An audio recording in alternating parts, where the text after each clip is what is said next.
Hello મિત્રો, કેમ છો? બધાને મારા જય માતાજી. તો આજે તમે બધાએ મને જે સપોર્ટ કર્યો છે અમારી ચેનલને સબસ્ક્રાઈબ કરીને, તો એ બદલ હું તમારા બધાનો ખૂબ ખૂબ આભાર માનું છું. તો આમ જ અમારી ચેનલને સબસ્ક્રાઈબ કરતા રહેજો, લાઈક કરજો અને કમેન્ટ તો ફરજિયાત કરજો. કેમ કે તમારી કમેન્ટ આવે તો જ મને ખબર પડે ને કે તમે મારા વિડીયો જુઓ છો કે નથી જોતા. એટલે તમે મારા વિડીયોને ફરજિયાત કમેન્ટ તો કરજો જ તે, અને સબસ્ક્રાઈબ કરવા બદલ તમારો બધાનો ખૂબ ખૂબ આભાર. તો ચાલો મિત્રો, હવે આપણે આવી ગયા છીએ આ જગન્નાથ ભગવાનના મંદિરે. તો તમને આજે જગન્નાથ ભગવાન મંદિરના દર્શન કરાવડાવું. તો આપણે જો આ મંદિરમાં એન્ટર થતા જ તે આ હનુમાન દાદાનું મંદિર આવી ગયું. હનુમાન દાદાએ આપણે પગે લાગીને પછી આ બાજુ આપણે સાઈડમાં જોયું તો અહીંયા મૂર્તિઓ હતી. વેલડી માની છે, કાળકા માની છે, કૃષ્ણ ભગવાનની છે. પછી આપણે થોડાક આગળ આવશું તો આગળ અહીંયા એક સંતનું બેસણું છે. આ છે જગન્નાથ મંદિર, ગિરનારી આશ્રમ, બોટાદ. અમારા જે નટુ બાપુ હતા એમની ગાડી હાંકતા હતા, એમની આ જૂની ગાડી છે. અને આ છે નટુ બાપુનું મંદિર જે દેવ થઈ ગયા છે. આ નટુ બાપુનું દેવ થઈ ગયા એમનું મંદિર છે, જગન્નાથ ભગવાનનું મંદિર. અહીંયા છે જગન્નાથ ભગવાન મહાદેવ. હાલો છે આ અમારા હસુભાઈ છે, હર્ષભાઈ. શું કરો છો હર્ષભાઈ? ક્યાં આવ્યા છે આપણે? મંદિરે. હા, મંદિરે આવ્યા છે.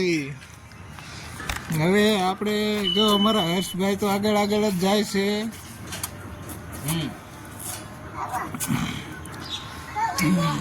આ છે સંપૂર્ણ જગન્નાથ મંદિર આશ્રમ, ગિરનારી આશ્રમ. બહુ સરસ મંદિર છે. અહીંયા શાંતિ અનુકૂળ શાંતિથી તમે દર્શન કરી શકો. રથયાત્રા હોય તો અમારે અહીંયા નીકળે છે.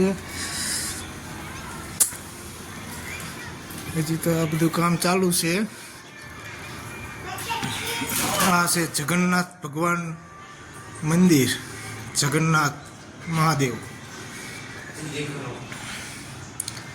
તમને જગન્નાથ ભગવાનના મંદિરના દર્શન. જય જગન્નાથ ભગવાન.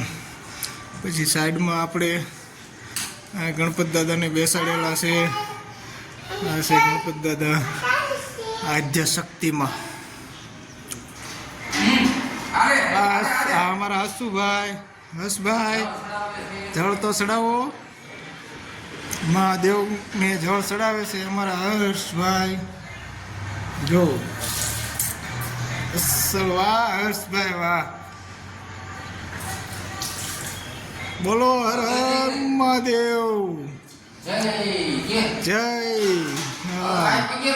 હર્ષભાઈ પગે લાગી લીધું છે, જળ ચડાવી દીધું છે. પછી આ બાજુ અમારે દાદા બેઠા છે, હનુમાન દાદા.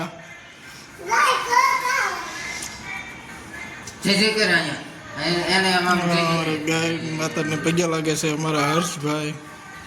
બોટાદનું જૂનું અને જાણીતું, ઘણા ટાઈમથી અમારા પહેલાં નટુ બાપુ હતા, ત્યારે બીજા સંત છે, એમનું નામ તો આપણને નથી આવડતું. પણ અહીંયા નજારો ખૂબ સરસ અને સારો છે. આ બાજુ પણ બધે બગીચો છે, હરિયાળી છે, વાડિયું છે, તળાવ ભરેલું છે આખું. આ પડખે તળાવ છે, તળાવ એ આખું ભરેલું છે. અને આ હજી બગીચો નવો બનાવ્યો છે, કામ ચાલુ છે અહીંયા. આ જો સામે દેખાય એ બોટાદ છે. આ બોટાદની પડખે તમારો તળાવની પાસે આવેલું મંદિર, જગન્નાથ ભગવાન મહાદેવનું. સરસ મજાના આંબા છે. જો આ આંબો હોતો અહીંયા રોપેલો છે. અને અહીંયા નવો બગીચો બનાવ્યો છે. દદડિયા, હિંચકા બનાવ્યા છે. પછી લપચ્ચા બનાવ્યા છે છોકરા માટે. પછી ચબૂતરો બનાવ્યો છે. ચબૂતરો થોડોક આઘો છે, નહીં દેખાય, હજી કામ ચાલુ છે. હશે નાગેશ્વર મહાદેવ, જગન્નાથ ભગવાનની આદ્ય શક્તિમાં.